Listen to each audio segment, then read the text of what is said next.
I'm Ethan Sobel for UMassAthletics.com, as today we check in with the men's cross-country program, and for that we have veteran head coach Ken O'Brien with us. Coach, your team's coming off a second-place finish at last year's Atlantic 10 Championship. Carrying that into this year, what is the type of mindset that you want to initiate for your team this fall? Well, we're pretty fortunate, Ethan, because we have 6 returning members from the team that won the championship in 2008. And also, obviously, they returned in 2009 and grabbed that runner-up spot. So we do have some veteran leadership. Although we lost 3 of our top 5, which are tough to replace, you know, we've got a great start with 6 kids coming back who have won it before, know how to do it, and they can pass that on to some of the younger guys.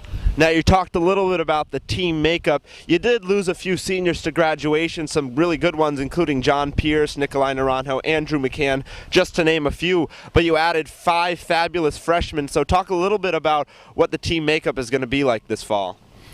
Well, it hurts a little bit right here in the heart when you say we lose 3 of our top 5 and then name the 3. But I must admit, you know, they made some outstanding contributions, and the younger kids coming in do bring a smile to my face. And the tradition that was set down by the older guys, I'm sure they are very well aware of. They came from high school programs which had similar traditions, winning state championships in cross country. They know how to do it at that level. It's my job to bring them along to see if they can do it fairly soon at this level. Now, based on the training that you've had your team doing throughout the summer and up to this point since the beginning of school, what are some legitimate and achievable goals for your team this fall? That's a great question. You know, one of the things that I try to be aware of is that I know how to work with the kids that are on our team and have been experienced. The younger kids are closed booked for me, and I've got to open those pages one page at a time and turn them and figure them out. So this past week or so, we've only been on campus for a week. I've been trying to get to know the kids, what they like to do, what works well for them in the course of a week, make a few subtle changes, but I expect that process to take place at least through the month of September, maybe early October. That gives us time to really implement some things later on for championship season, which starts in November. Now, without a doubt, it's going to be a pleasure opening your 2010 cross-country season right here in Amherst on Saturday. Talk a little bit about what the home course is going to be like for your guys. Ethan, I think we got one of the great courses in college cross-country. One of the things that I've always been committed to is to make cross-country a spectator type of sport, and I think constructing a course that promotes that is critical. Our course is set up so that the runners pass the finish line 8 times during the 5 miles. They go through a series of fields, and one of those fields is almost a mile around, and you can see all of the runners for the entirety of those 3-mile repetitions. So we can see, our spectators can see 75 or 85% of the college cross-country race.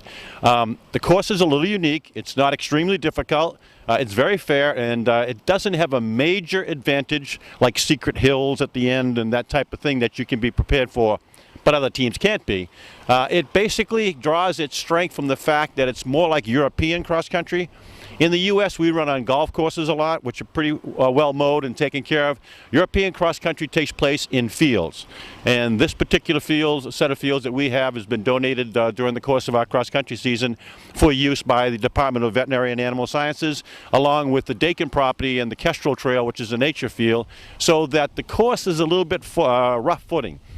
Over a period of time, it sneaks up on your legs and kind of drains them that you don't expect. So there's an advantage. There's nothing secret about it. I think it's a great course. The spectators love it. You know, they'll drive up to see their sons and daughters run. They get a full match to see. They don't have to see a quick start, a fast finish, and then take the boys and girls out to eat. So I think it's a great place, and we're really proud of it, and we'd love to have spectators come up. Local people, if you're here, 11:30 by the Wysocki Field behind the School of Education, and I think you'll have a great day of competition available to you. Well, Coach, we thank you very much and wish you the best of luck this Saturday. Well, as usual, thank you very much, Ethan.